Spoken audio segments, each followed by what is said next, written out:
Olá, bom dia! No AgroBand de hoje nós vamos falar sobre a expectativa do agronegócio com os novos governos que serão escolhidos neste domingo. Os princípios ativos das plantas, crescente consumo e valorização de produtos naturais tornam o segmento atraente.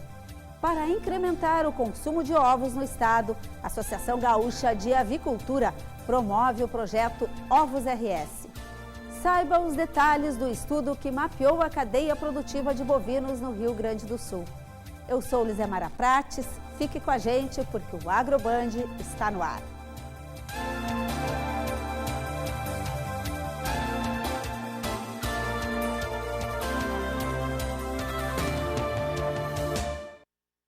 Amanhã, os eleitores de todo o Brasil vão decidir quem vai comandar o país e o estado pelos próximos 4 anos. Com isso, cresce a expectativa entre as entidades do setor que mais movimenta a economia do Rio Grande do Sul, o agronegócio. Foram 2 anos consecutivos de safra recorde e de investimentos importantes no agronegócio, carro-chefe da economia no estado. Mas faltando pouco para as eleições, o setor já se adianta às possibilidades de mudança. Para o presidente da Federação da Agricultura do Estado, Carlos Esperotto, a presença dos principais candidatos na Expo Inter foi um sinal de reconhecimento. Tivemos uma consagração. Isso para nós trouxe-nos assim, não só uma satisfação interna, mas com um reflexo muito grande a nível nacional. Já o presidente da Federação das Cooperativas salienta que é importante manter os programas que deram certo, mas é preciso ainda resolver algumas pendências. A questão da infraestrutura, né? Que é um gargalo enorme para a produção brasileira como um todo, né? Nós temos problemas de transporte, frete caro. Nós temos algumas coisas na legislação trabalhista que é fundamental para nós. E na Federação dos Trabalhadores na Agricultura, a FETAG, a palavra é avanço. Um conjunto de temas a serem negociados já foi entregue aos presidenciáveis e o foco está na agricultura familiar. Porque é por ali que nós vamos fazer a sucessão rural, que nós vamos consolidando cada vez melhor, cada vez mais os agricultores, fazendo com que eles permaneçam na atividade, produzindo alimento e sentindo o gosto, sentindo o prazer de ser agricultores. Outra preocupação é com a demarcação de áreas indígenas e quilombolas, que tem gerado conflito com os agricultores, como ocorrido em Faxinalzinho, em maio deste ano. Essa disputa de índios e colonos, né, isso é uma coisa que impacta bastante no interior do Rio Grande do Sul. Acho que tem que ter uma legislação específica e não pode haver omissão do Estado, né? Em um balanço, a perspectiva do setor é de estabilidade. Nós não levamos qualquer temor. Poderemos ter um pouquinho mais de trabalho, não é? Mas como nós trabalhamos todos os dias, 24 horas, e temos ainda que conciliar com São Pedro, com intempéries e com tudo, não vai ser uma eleição que vai desestabilizar um setor. E as projeções do agronegócio no Brasil para os próximos 10 anos, realizadas pelo Ministério da Agricultura, envolvendo 26 produtos, apontam maior potencial de crescimento para algodão, carnes de frango e suína, celulose, leite, açúcar, soja e trigo. Segundo o estudo, a produção de grãos vai crescer 59 milhões de toneladas, chegando em 2024 em 252 milhões de toneladas. A área plantada com lavouras passará de 70 milhões de hectares para 82 milhões. Mato Grosso deve continuar liderando a produção no país, puxado pela soja e milho. Salvador do Sul, na Serra Gaúcha, está mobilizada na organização do primeiro Festival do Ovo, que acontece no dia 11 de outubro no Ginásio Municipal Poliesportivo. A finalidade é valorizar a gastronomia típica da região. Haverá uma grande variedade de produtos, como omeletes e quindins. E incrementar o consumo de ovos no estado é um dos objetivos da Associação Gaúcha de Avicultura. Por isso, a Asgave apresenta pelo 2º ano o projeto Ovos RS. A intenção é promover e incentivar o consumo do produto, destacando a importância da proteína essencial em todas as etapas do desenvolvimento humano. Atualmente, o Rio Grande do Sul produz 2 bilhões e 500 milhões de ovos por ano, o equivalente a 8% da produção nacional. E para falar sobre o Ovos RS no AgroBand de hoje, Dione Carina Francisco, veterinária e coordenadora técnica do projeto. Bom dia. Bom dia, Lizemara. Bom, a gente vai falar sobre o tripé que vocês trabalham nesse projeto nas granjas, que é a biossegurança, a sanidade e a boa produção desses ovos. Como é que é feito esse trabalho? Esse grupo vai em loco nas granjas? Isso mesmo, Lizemara. Nós temos uma equipe, então, do projeto Ovos RS. Essa equipe é composta por veterinários e também por zootecnistas. Eles foram capacitados, então, por mim, que sou a coordenadora do projeto, mas também a gente teve palestras com os órgãos fiscalizadores, como o Ministério da Agricultura e também a Secretaria de Agricultura. Então, nós temos um documento de avaliação, na verdade, um checklist. Esse checklist, então, a nossa equipe leva até as granjas e, com isso, a gente vai pontuando quais são os itens conformes, então, em cada granja acompanhada. Em biossegurança, quais são os itens essenciais?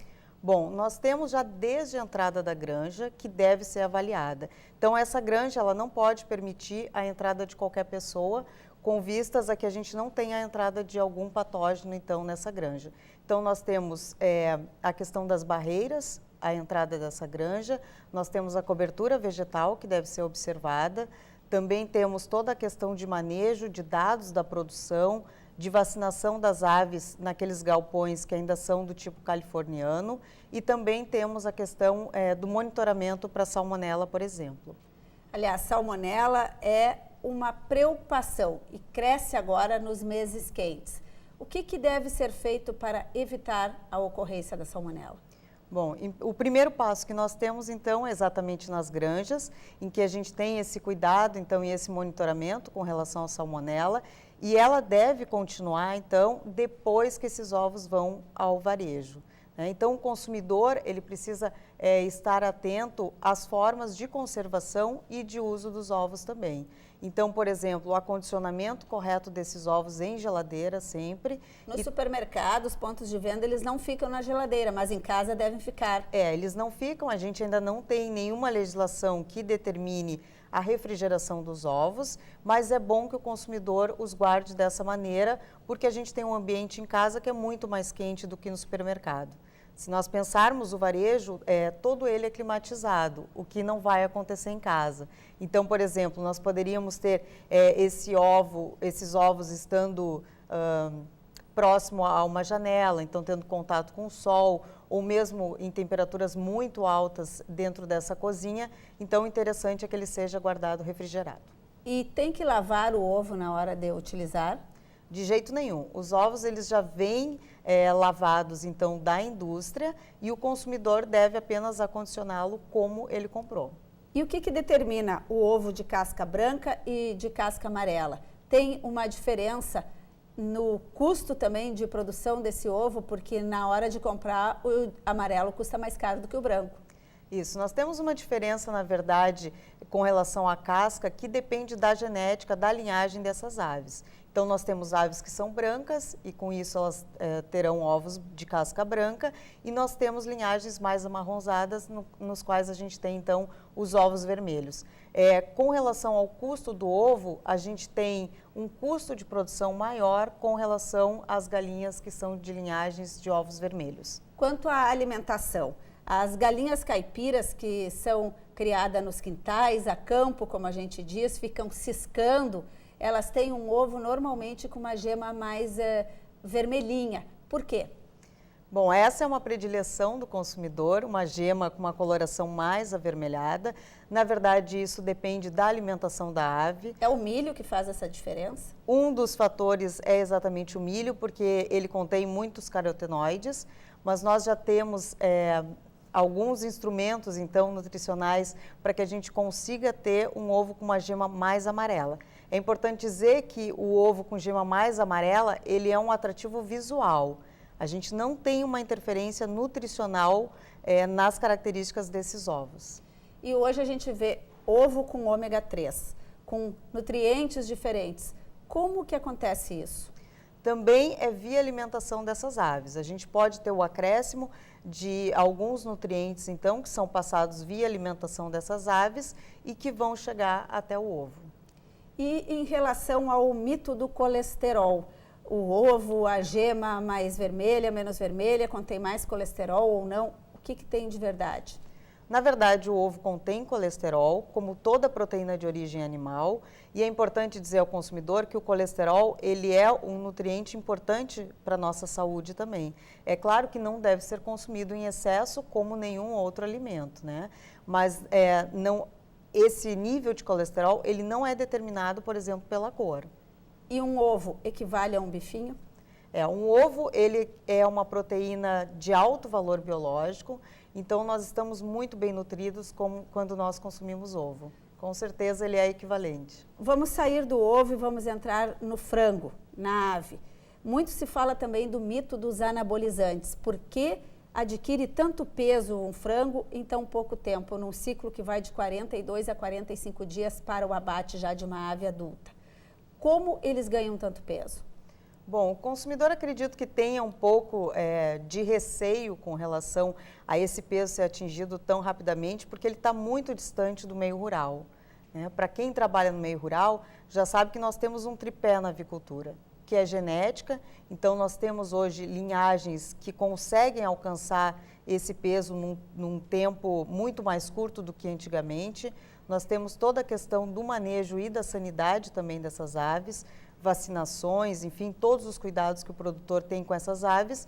E o último tripé, assim como a gente tem na produção de ovos, é a questão exatamente da nutrição dessas aves. Uma alimentação turbinada. Isso, a gente vai ter uma alimentação conforme os requisitos dessas aves, conforme o passar do tempo. Bom, agora 10 de outubro é o Dia Mundial do Ovo, várias ações serão feitas, entre elas, inclusive na Assembleia Legislativa aqui em Porto Alegre, degustação de doces, principalmente do quindim, também de omeletes, e não dá para esquecer dos doces portugueses que são feitos à base de ovos. Dá para comer ovo, então não exagerar. A gente não deve exagerar em nada, né? Mas a gente tem aí uma série de produtos que a gente pode realmente fazer com ovo. A intenção é demonstrar ao consumidor que ovo pode ser consumido de diferentes formas, não só um ovo frito, né? Ou um ovo cozido, mas a gente tem aí toda a parte de doces e também de omeletes e outras receitas que a gente pode estar fazendo. Muito obrigada. A Dione Carina Francisco, que é a veterinária coordenadora técnica do projeto Ovos RS, que está na segunda etapa.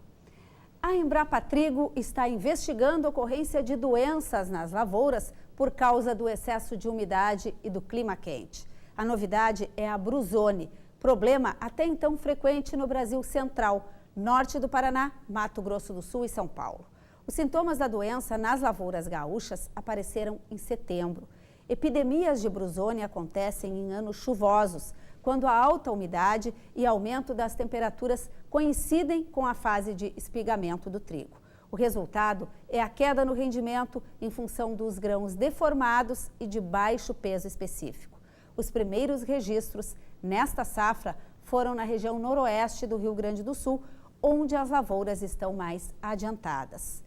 Nós vamos conferir agora a previsão do tempo para o Rio Grande do Sul nos próximos dias. Para sábado, não há previsão de chuva no estado. As temperaturas ficam baixas pela manhã, mas ao longo do dia o sol aparece e as temperaturas sobem. Não chega a fazer calor. No domingo, o dia fica nublado, com temperaturas amenas pela manhã e que não se elevam muito ao longo do dia. Na segunda-feira, há previsão de pancadas de chuva no oeste do Rio Grande do Sul. As chuvas retornam na quinta-feira devido à passagem de uma frente fria sobre a região sul. Em instantes, uma entrevista sobre o informativo produzido pelo Núcleo de Estudos em Sistemas de Produção de Bovinos de Corte e Cadeia Produtiva da URGS. E ainda, nós vamos mostrar um projeto desenvolvido por uma universidade do sul do país que promove o cultivo e consumo de ervas e chás.